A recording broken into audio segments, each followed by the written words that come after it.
everybody, and welcome back to my channel. Today we are going to be talking about intermittent fasting. I'm sure I'm going to be saying it a whole bunch of times and it's going to sound like I'm saying intermittent fasting, but I'm saying intermittent fasting. That's what I'm saying.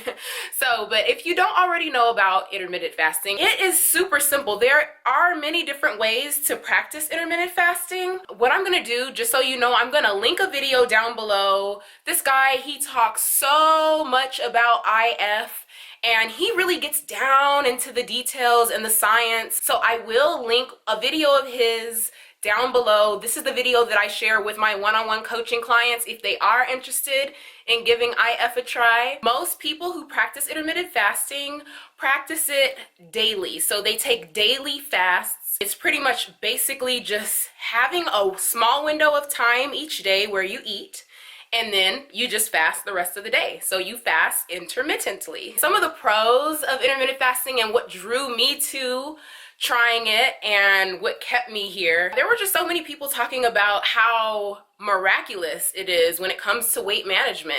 So that was the main and probably the biggest reason that I went and gave intermittent fasting a try. Another huge plus that I've discovered about IF, it provides optimal body healing and recovery. I'm not just talking about from your workouts, which absolutely it does give your body the opportunity to stop constantly digesting and processing food and work and spend some of that energy on recovering your body more rapidly. But also when it comes to like getting over illnesses, a cold, stuff like that, my sleep has never been better since I started fasting. And then another thing, and I know everybody doesn't deal with this, but you may have saw in a couple of other videos, I do talk about this very openly now.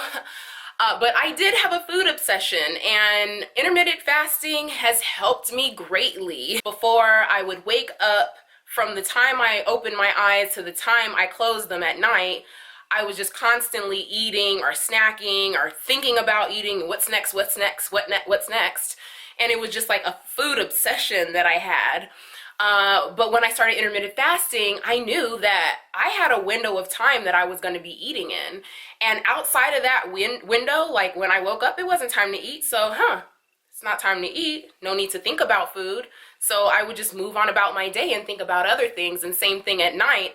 It'd be, oh, my window's already closed. No need to think about food or eating. So let me go on about what other things I could be doing in the evening. The number one thing that I recommend for people who ask me about intermittent fasting and when I'm working with clients, I tell them that it's best to start with 8-hour eating windows, fasting 16 hours. And if you're sleeping well, which you should be, you're going to be asleep 8 of those hours that you're fasting anyway. So really you're spending 8 waking hours a day fasting. In the beginning of my intermittent fasting journey, that's exactly what I did. I started with an 8-hour eating window. I would get up at around 8 o'clock in the morning and I would have my first meal at around noon. And then my last meal chewed and swallowed by 8 p.m. that evening. And then I would spend, which is huge, and I know y'all heard me on the last video. If you haven't seen the last video, go ahead right now. Well, no, not now. not now. But if you haven't seen the last video, right after this one's over, go ahead and watch the last video. It's where I talked about the weight loss game changers, honey. And one of those game changers is making sure that you spend time allowing your food to fully digest after your last meal before you go to bed. Because like I said, if someone walked up to me and say, hey Laura, what's the quickest way I can get belly fat and gain weight? I'd say, oh, eat and go straight to sleep. And so, oh, and I'd also tell them to eat a bunch of carbs too. On the flip side of that coin, if someone asks me like, what's the quickest way I can slim out my waist and come down on body fat? I'd say just start by not eating so close to bedtime. Give yourself a few hours to fully digest and process the food before you go to bed. So I would pretty much go to bed at around 11, 12 o'clock every night. That gave me 3 to 4 hours to allow my food to digest. And that's how I started in the beginning. I specifically don't talk much about working out in this video. Because I really just want to talk about the fasting and eating portion of it, because really intermittent fasting is mostly about eating. But I know a lot of people use intermittent fasting like I do for weight management, and you're also doing a lot of working out too. So if you do want me to talk about how I exercised and what my fitness plans were around intermittent fasting from the beginning to now, go ahead and like this video. And if it gets to 200 likes, as soon as this video gets to 200 likes, I will start working on that video right away, okay? If you're gonna start off with that 8-hour eating window, I loved kind of having my eating window be in the middle.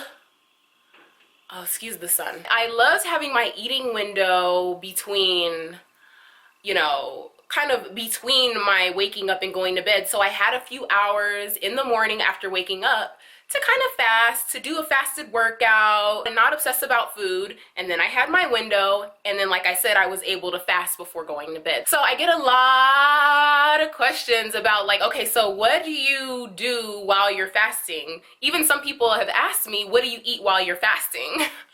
And so I think that's just a misunderstanding around what fasting is, and that's literally taking in no calories, okay? So it's important that you know that during your fasting window, you're taking in 0 calories. 0, okay? When I first started intermittent fasting, this was all new to me. I had never done daily fasts. What I would do was drink a lot of water. Like, I would drink a ton of water, and then I would have tea, and obviously I would have it straight, no sweetener, no milk, nothing like that. No, because these things have calories. You have to understand that.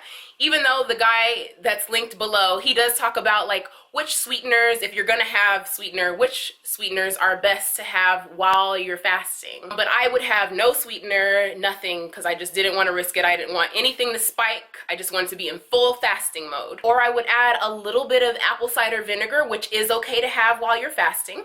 And then in the evenings, I would have a little bit of ginger in my tea. I'm not a coffee drinker, but if you are, you can have coffee black, you know, plain, no sweetener, no cream. You can put a little cayenne pepper if you want into some hot water. That boosts your metabolism and helps your fat burn more quickly. I would do that sometimes too, put a little bit of cayenne pepper. So like spices, like I said, some like ginger spice, some cayenne pepper, those kinds of things are perfectly okay to have during your fasting window. This is so important. I know you guys are probably so tired of me saying this, but I cannot stress enough to you the importance of drinking your water. Like, this helps when it comes to just looking good, you know, having glowing skin, feeling good, helping your body run smoothly so that it can lose weight easily. From the moment I open my eyes, like before I grabbed for my iPhone, I grabbed for water. Just chug some water. Like, that's how people, oh, how are you gonna drink so much water in a day and you gotta keep, like, literally, if you just let it be the first thing, the most important thing to you in the morning, just grab your water and just start chugging it. I literally drink straight out the gallon. Every day I drink the full gallon a day. Just start chugging your water right from when you wake up, and it'll make it easy. It's almost like the more water you drink, the more you want to drink water. What I do now is pretty much primarily 1 meal a day eating, or you may have also heard it called OMAD eating, O-M-A-D. And it's quite simply where you eat 1 meal a day, and it's typically done within a 1-hour eating window. I did not go from eating in 8-hour windows to eating 1 hour a day. I slowly graduated to 1 meal a day eating. It went from 8-hour eating windows to 6-hour eating windows, and it was really at between 4 to 6 hour eating windows for a while. And then I brought it down to between 2 and 4 hours, and then finally 1 meal a day eating. I am incredibly impressed because a lot of you saw my 1 meal a day eating video and jumped right into it, from regular eating, like all day eating, to literally 1 meal a day like that, and had no problems with it. So hey, you can give it a try if you want to jump right into 1 meal a day eating. It's been done, and a lot of girls have left me messages letting me know that they love it. But if you want to kind of ease your way into it, I definitely recommend that. That's what I did, and that's what I often tell people to do, is just to kind of start with an 8-hour, even if you're used to like waking up right away and eating and going to sleep, eat, and then fall asleep, you know what I'm saying? Like, I would even recommend starting with a 12-hour window where you just spend, you know, like I said, maybe a 10 a.m. to 10 p.m. which is just a little bit better than, you know, a 8 a.m. to 12 a.m., you know, which a lot of people do. I want to talk about the differences between how you have to eat when you have an 8-hour eating window versus how you have to eat when you have a 1-hour eating window. If you have an 8-hour eating window, you can still have like 3 full meals within that window. You don't want to go too crazy because in 3 meals, you can still overeat. With 8-hour eating windows, you're gonna try to use vegetables, low-calorie foods that have more bulk to fill you up, so you're not hungry throughout your eating window, and so you're not hungry when your window closes. But when you have a 1 or 2-hour eating window, like I practice, you do not want to stuff yourself. You don't want to sit there and binge eat, like have a mini binge and get yourself sick to where you don't, you know, you can't move and you don't want to go outside and you just look like you just got a food baby or whatever they call it. You want to make sure you're getting higher calorie foods with lower volume. Foods like avocado, and I just choose higher calorie, typically higher fat foods that aren't incredibly bulky, that don't have a lot of volume. I want to drive home these 3 tips. Adjust your eating windows as you see fit. I mean, of course, consistency is key and always will be key, but don't be afraid to adjust your eating windows. If your mother wants to have breakfast with you, don't say, no, mom, sorry, my window won't be open, you know, like just shift your eating window and have breakfast with your mother, you know, every once in a while. Or your husband wants to take you out to dinner, say, don't tell him, nope, sorry, my window will be closed. Like, go ahead and shift your eating window to accommodate what's going on in your life. You can have one day where you go to bed a little bit closer to mealtime, or you can have one day where you fast a little bit longer than you're used to. It's okay, you will survive. The second quick tip that I wanted to really drive home is give yourself time to get used to it. It's important that you know everything is not for everyone, but also you have to know that things take time to get used to. Yes, I have had several women go from regular eating to 1 meal a day and a snap, and they really enjoyed it. But there are people out there who do not have a pleasant experience when they first try intermittent fasting. Like, they are very, very hungry. They're used to eating close to bedtime, they're used to snacking throughout the day, and they do struggle a little bit when it comes to intermittent fasting. Give yourself at least 1 full week of intermittent fasting before you decide, okay, this is a bit much for me, it's just not for me. The third thing I really need to drive home, you guys, I don't know how this started. A big myth is out there that when you intermittent fast, you don't need to count your calories.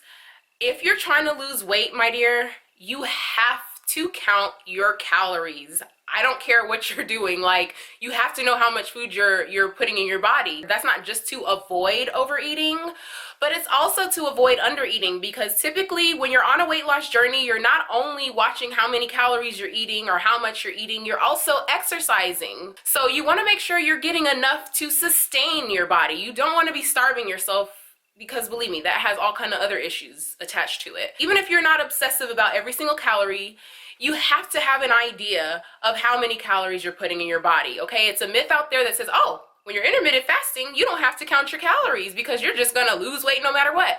Like, don't get me wrong, if you're not counting calories anyway and you start intermittent fasting, chances are you're just naturally not gonna eat as much, and you will come down off your calories and you'll still lose weight. But it does happen with people where they don't lose weight, and some people even gain a little bit of weight because they just think that intermittent fasting by itself is enough to make sure that the weight will just start falling off your body, and that's just so far from the truth, okay? Like I said, I've seen it with my own 2 eyes several times where people, they start intermittent fasting and they think, oh, I'm intermittent fasting, don't need to count my calories, and they end up either gaining weight or losing little to no weight at all, okay? So please make sure you keep an eye on your calories to make sure you're getting enough food and to make sure you're not overeating. If you have any questions, let me know down below. Honey, have you gotten your copy of This Is Not a Diet book yet? Have you? Keep it real, don't lie. Just tell me really quick, have you? You haven't, have you? No, I know many of you have, and I thank you so much, and I know you're out here enjoying it. I love hearing about it. But if you haven't yet gotten your copy of This Is Not a Diet Book, baby, what are you waiting for? If it's not just to show me support, honey, 7 intensive coaching sessions included in this book. I give you a 90-day sample diet and exercise. It's actually everything that I did in the beginning of my weight loss journey. It's the first 90 days of my weight loss journey and how I had success in that first 3 months in the book. It's 90 days of goal setting and tracking in the book. But honestly, the book is mostly about that 7 intensive coaching sessions. That's the bulk of the book, and it's to really get into your mind as to what's tripping you up between your ears and why it's been so hard for you to lose weight and keep it off. So get your book right now. Just click the link below and it'll take you straight to the order page, okay? If you like this video, go ahead and give it a thumbs up, and do not forget to subscribe, baby. Subscribe right now. Thank you so much for watching, and always remember to take care of yourself. See you next time.